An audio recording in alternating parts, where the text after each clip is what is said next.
과연 탄산수가 정말 다이어트에 도움이 될까요? 오늘은 최신 연구 결과들을 통해 탄산수가 우리 몸에 미치는 영향에 대해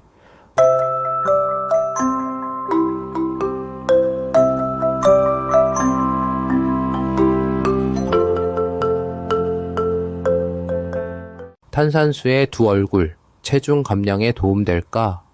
방해될까? 안녕하세요, 여러분. 평소 저는 커피를 즐겨 마시는 편인데요. 오후에 마시면 밤잠을 설치는 경우가 많아서 가급적 오후에는 카페인이 없는 차나 탄산수를 즐겨 마십니다.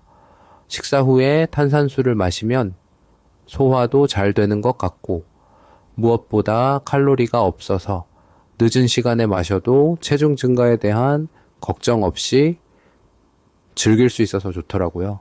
실제로 많은 분들이 다이어트 중에 일반 탄산음료 대신 탄산수를 찾으시는데요. 탄산수에는 칼로리가 거의 없기 때문이죠. 하지만 과연 탄산수가 정말 다이어트에 도움이 될까요?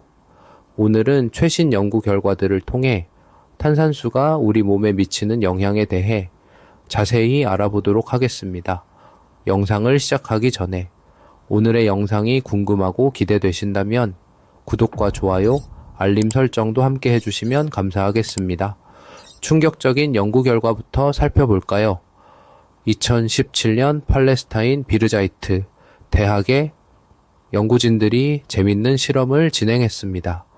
건강한 청년 20명을 세 그룹으로 나누어 아침 식사 1시간 후에 각각 탄산수, 탄산이 없는 음료, 수돗물을 마시게 했는데요.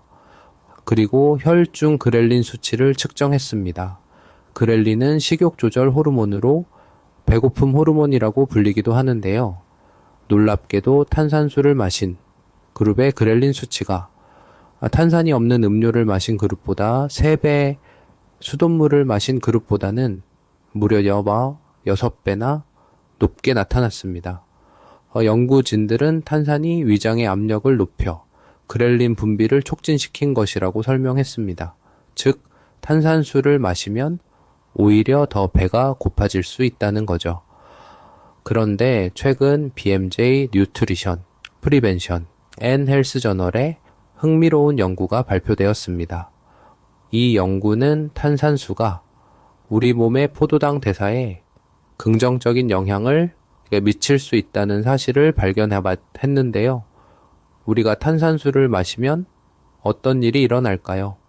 탄산수 속 이산화탄소 CO2가 위장을 통해 혈액으로 흡수됩니다. 그러면 적혈구 안에 있는 카본산 탈수소 효소라는 효소가 이 이산화탄소를 중탄산염으로 바꾸게 되죠. 이때 정말 놀라운 일이 일어납니다. 적혈구 내부가 알칼리성으로 변하면서 포도당 대사가 촉진되는 거죠. 또 연구팀은 투석 환자들을 통해 이 현상을 확인했는데요.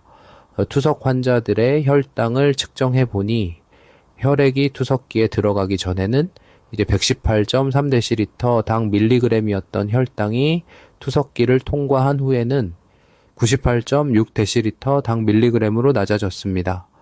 이는 이산화탄소가 실제로 우리 몸의 포도당 대사에 영향을 미칠 수 있다는 것을 보여주는 증거죠. 하지만 여기서 주목해야 할 점이 있습니다. 4시간 동안의 투석 과정에서 소비되는 포도당이 약 9.5g 정도라는 점을 고려하면 탄산수만으로는 체중 감량에 큰 영향을 미치기는 어려울 것 같다는 사실인데요. 게다가 탄산수에는 또 다른 주의사항이 있습니다. 바로 치아 건강과 관련된 문제입니다.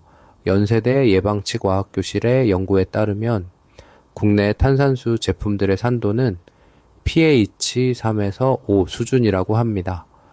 우리 입안은 보통 애농 pH 6에서 7을 유지하는데 pH가 5.5 이하로 떨어지면 치아 범랑질이 손상될 수 있어요.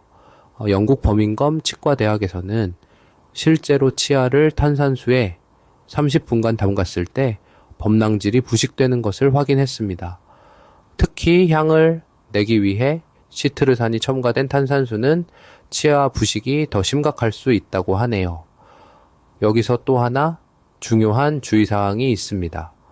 일부 연구에서는 탄산수가 과민성 대장 증후군이나 위식도 역류성 질환이 있는 분들에게는 좋지 않은 영향을 미칠 수 있다고 경고하고 있습니다. 특히 복부 팽만감이나 가스 문제를 일으킬 수 있다고 하네요.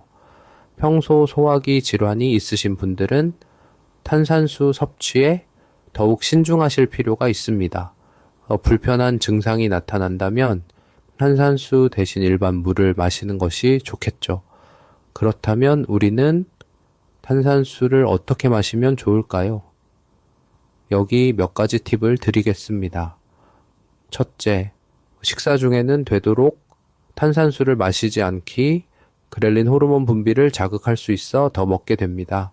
둘째, 탄산수를 마신 후에는 물로 입안 헹구기, 치아 보호를 위해 중요합니다. 셋째, 첨가물이 들어간 탄산수는 피하기, 시트르산이 들어간 제품은 특히 주의. 넷째, 운동 후 수분 보충용으로 활용하기. 이때는 오히려 포도당 대사에 도움될 수 있어요. 다섯째, 소화기 질환이 있다면 의사와 상담하기. 특히 과민성 대장 증후군이나 위식도 역류성 질환이 있는 경우 결국 탄산수를 마심으로 인해 우리 몸에 나타나는 효과는 양날의 검과 같습니다. 포도당 대사를 돕는 긍정적인 효과가 있지만 식욕을 증가시키고 치아 건강에는 해로울 수 있죠. 건강한 체중 관리의 핵심은 균형 잡힌 식단과 규칙적인 운동입니다. 탄산수는 이러한 건강한 생활 습관을 보조하는 수단으로만 활용하는 것이 좋겠죠. 여러분도 이제 탄산수의 장단점을 잘 아시게 되었을 것 같은데요. 본인의 건강 상태와 생활 습관을 고려해서 현명하게 선택하시기 바랍니다. 오늘 영상이 도움이 되셨다면 좋아요와 구독 부탁드립니다. 다음에 또 다른 흥미로운 건강 정보로 찾아뵙겠습니다. 감사합니다.